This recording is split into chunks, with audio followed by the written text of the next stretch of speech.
Friends, welcome to your channel GS with Pravesh. और आज हम जिस बारे में बात करने वाले हैं वो आजकल अगर आप नॉर्थ इंडिया में रह रहे हैं तो आपको डस्ट स्टॉर्म्स बहुत सारे दिख रहे होंगे। आंधी बहुत सारी आ रही है, तूफान बहुत आ रहा है। तो उसका क्या कारण है और इसको लोकली जो है वो किस किस भाषा में जाना जाता है और इसका क्या यूज़फुल है और कैसे ये डिस्ट्रक्शन कॉज करता है। तो डस्ट स्टॉर्म्स के बारे में बेसिकली हम लोग बात करने वाले हैं। गर्मी के मौसम में जो डस्ट स्टॉर्म्स नॉर्थ इंडिया में खासकर देखे जाते हैं वो क्यों आते हैं, ठीक है। तो उसका कारण जो है वो ये है कि due to sudden contact between dry and moist air masses give rise to local storms of great intensity, ठीक है। तो सडन कॉन्टैक्ट ये कैसे बनता है dry and moist air masses का?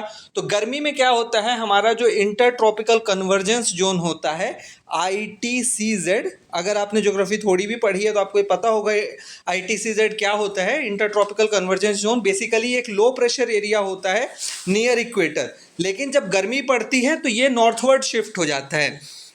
तो इस कारण से नॉर्थ इंडिया में जो है वो क्योंकि गर्म हवाएं जो होंगी वो कैसी होंगी, वो ड्राई होंगी, ठीक है। और लो प्रेशर क्रिएट हो जाता है। मॉइस्ट हवाएं कहाँ से आती हैं? अरेबियन सी साइड से आती हैं और ये ट्रफ के जरिए जो है ये आपके लो प्रेशर में जोन में, क्योंकि विंड जो है वो कहाँ से कहाँ फ्लो करती है आपको पता होगा, high pressure to low pressure, ठीक है।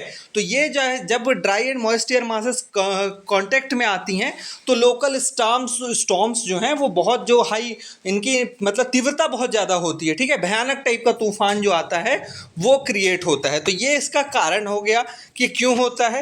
एंड इसके कारण इन लोकल स्टॉर्म्स के कारण जो है वो तेज़ हवाएं चलती हैं, बहुत तेज़ बारिश होगी और कई बार जो है वो ओले पड़ जाते हैं, ठीक है। So violent winds, torrential rains and hail storms, इनके कारण ये चीज़ें होती हैं, ठीक है। तो इस चीज़ को हम लोग याद रखेंगे।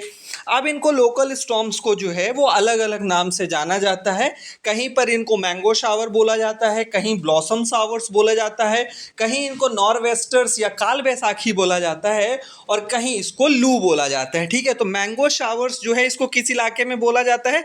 Coastal areas of Kerala and Karnataka, क्योंकि इसके बाद जो है प्री मानसून शावर्स ये होती हैं और आम के पकने में ये मदद करती हैं, ठीक है। मैंगो शावर, ब्लॉसम शावर भी बोला जाता है केरला और नियर बाई एरियाज में, क्योंकि इस बारिश के बाद जो है कॉफ़ी फ्लावर्स जो हैं दे ब्लॉसम।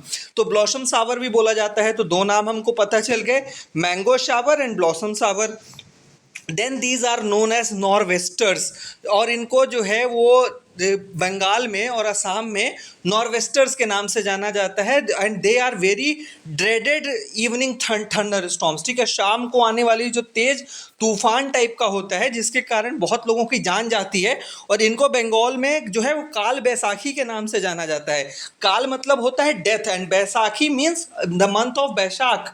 हिंदू कैलेंडर या सख जो कैलेंडर है हमारा उसमें पहला महीना होता है चैत्र का और दूसरा महीना जो होता है वो बैसाख का होता है। तो इनको काल बैसाखी बोला जाता है। और असम में इनको जो है वो क्या बोला जाता है? बारडोली छीरा।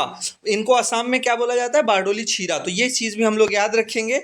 और फाइनली लू जो है वो पंजाब से लेके बिहार तक हॉट ड्राई विंड्स जो बहती हैं गर्मी के मौसम में उनको क्या बोला जाता है? लू बोला जाता है, ठीक है। Hot dry operational winds blowing in northern plains from Punjab to Bihar are known as लू।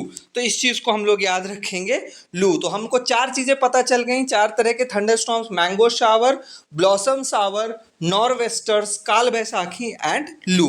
Thanks for giving your time. Thank you and have a nice day.